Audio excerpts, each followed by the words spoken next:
Le projet Live Your Goal de la FIFA va certainement donner un lendemain meilleur au football féminin en Mauritanie.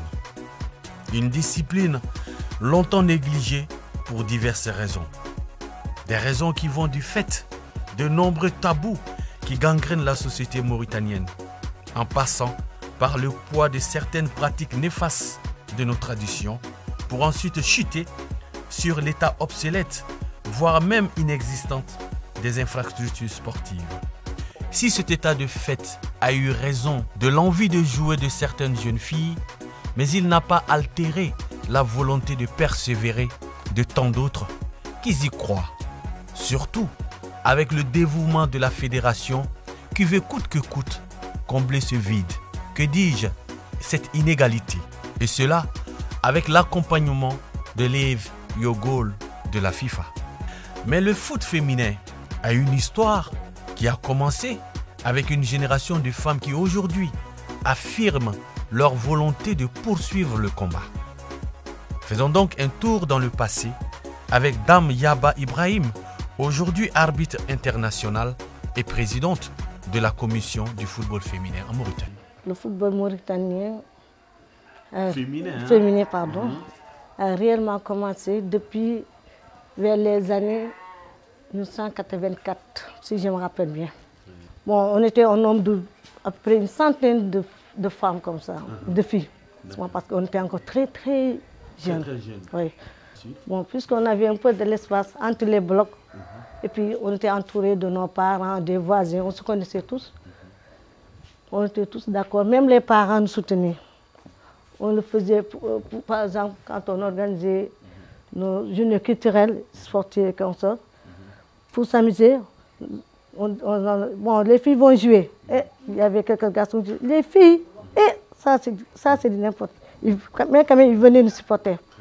Les difficultés des années 80 et 90 ont fini par laisser place à une autre génération de dirigeants et joueurs mieux organisés, mais manquant cruellement de moyens et d'accompagnement.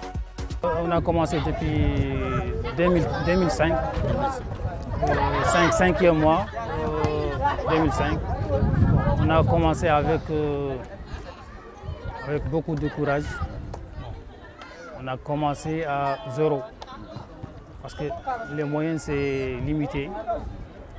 On n'est pas des ballons, ni des dossards, ni des trucs sportifs. Bon, on a dans un lieu encore plein de charrettes et des passages. Tout le temps, on arrête à cause d'une charrette ou d'une voiture. Est-ce que depuis que vous faites ça, vous avez eu déjà de l'aide venue de quelque part? Jamais.